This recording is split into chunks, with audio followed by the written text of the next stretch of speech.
I am 99 years old, and I want to tell you about an airplane that killed two crews before I ever climbed into it. The men on the base called it the Coffin. They said it was cursed. They said no crew that flew it ever came back whole. My commanding officer assigned it to me on a Tuesday morning. I wrote a letter that night, a letter I never planned to send. I flew the mission anyway. My name is George Malone. I was born in Portland, Oregon on July 17th, 1927. My father worked the docks. My mother kept a small garden behind our house that she tended like it was the most important thing in the world. I was 15 years old when Pearl Harbor was attacked.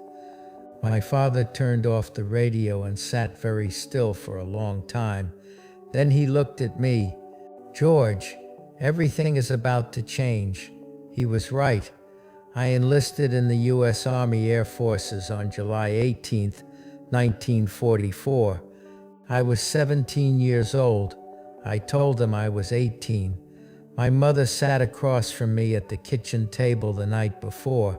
She didn't say anything for a while. Then she reached across and put her hand on mine. "You come back to me," she said. "I will," I told her. From the first week of flight training, it was clear I had a gift for it. My instructors said I had the smoothest hands they had seen in a new recruit. By the time I completed advanced training on the B-24 Liberator, I was at the top of my class. They assigned me to the 5th Bombardment Group based out of Moritai Island in the Pacific. I flew my first 8 missions without incident. Then came the Tuesday morning that changed everything. The airplane sat at the far end of the flight line, separate from the others. Even from a distance you could feel it.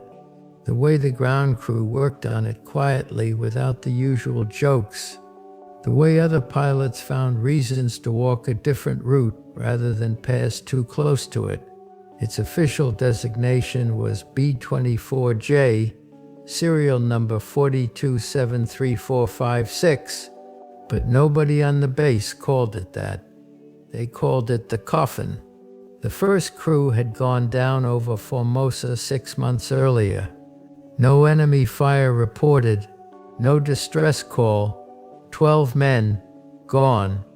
The second crew made it off the runway before the number 2 engine failed on takeoff. 4 survived, 4 out of 12.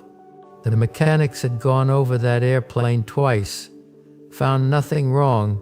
My commanding officer, Major Richard Stokes, called me into his office on a Tuesday morning in March 1945.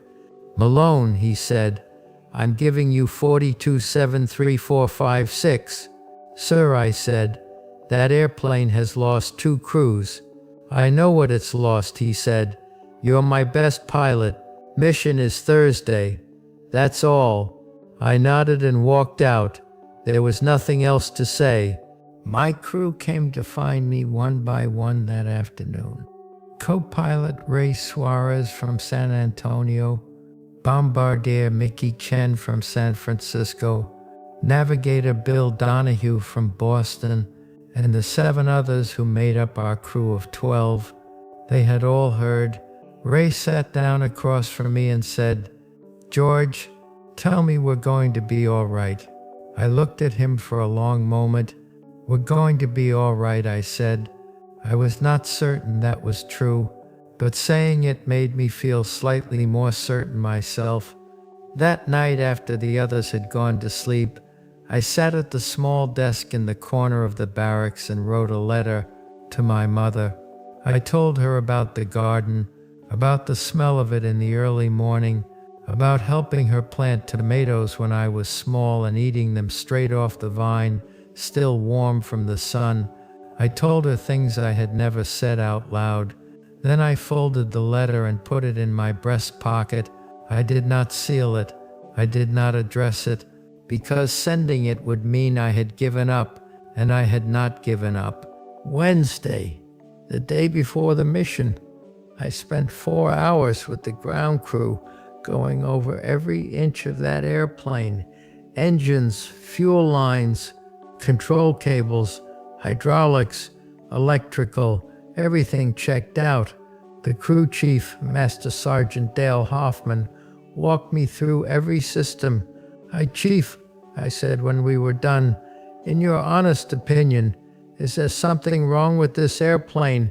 He was quiet for a moment, a careful man, a man who did not say things he wasn't sure of.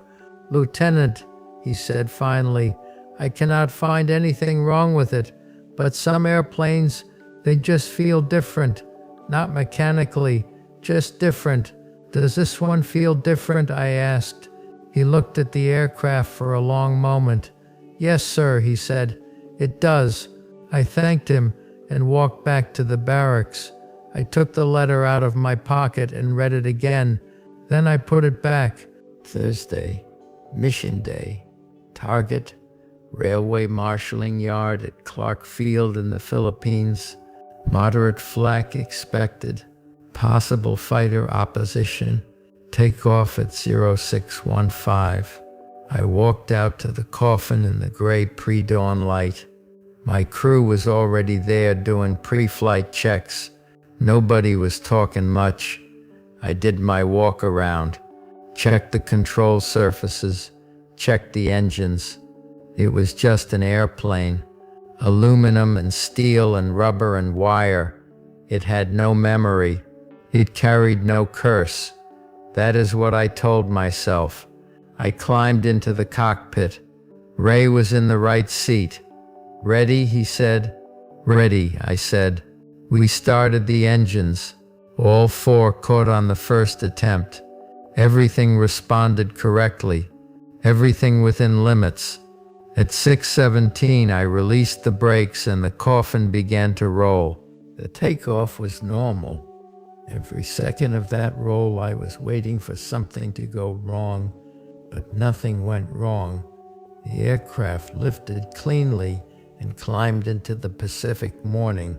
For the first 2 hours, everything was normal. The Pacific stretched below us, blue and vast. The formation held tight. The engines ran smooth. I began to think that maybe it was just an airplane after all. Then, at 8:41, over the Sulu Sea, the number 3 engine began to run rough. Not catastrophically, but rough.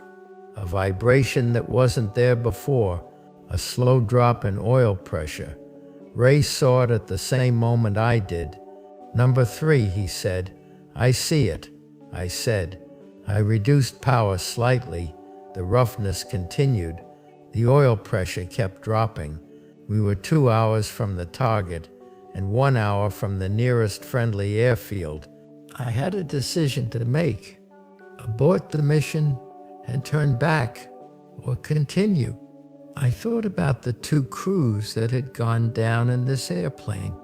I thought about the letter in my breast pocket. I thought about my mother's garden. Then I thought about something my flight instructor had told me in training. "Malone, an airplane will tell you when it's done. Until it tells you, your job is to keep flying it." The engine was rough, the oil pressure was low, but the engine was still running. I kept flying. We reached the target at 9:23. The flak was heavier than briefed, but we held formation. Mickey put our bombs on the marshalling yard with precision. We turned northwest and headed for home. The number 3 engine held for another 40 minutes. Then the oil pressure reached 0, and I shut it down. We flew the last hour home on 3 engines. We landed at 11:24, all 12 men, safe. I taxied the Coffin to the far end of the flight line. I shut down the remaining engines and sat in the cockpit for a long time after the propellers stopped. Ray looked over at me. "George," he said, "we made it." "We made it," I said. I reached into my breast pocket and took out the letter. I unfolded it and read it one more time. My handwriting was unsteady in places. I hadn't noticed that when I wrote it. Then I tore it up, small pieces. I let them fall to the floor of the cockpit. The Coffin never lost another crew after that mission. I flew it 7 more times before the war ended. Every time it brought us home. I never found out what happened to the first 2 crews. Nobody ever did. Some questions don't get answered. You learn to carry them anyway. I came home to Portland in August 1945. My mother was in the garden when I arrived. She didn't hear me come through the gate. I stood and watched her for a moment, the way she moved between the plants, unhurried and certain, the same way she had always moved. Then she looked up and saw me. She just said, "George," 1 word, that was all. But the way she said it, like she had been holding her breath for a year and had finally been given permission to breathe again. I married a woman named Eleanor in 1949. We had 47 years together, 2 sons, 5 grandchildren, 7 great-grandchildren.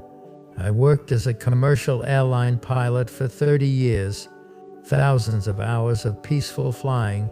I never once felt afraid in an airplane after March 1945 because I had already flown the Coffin and come home.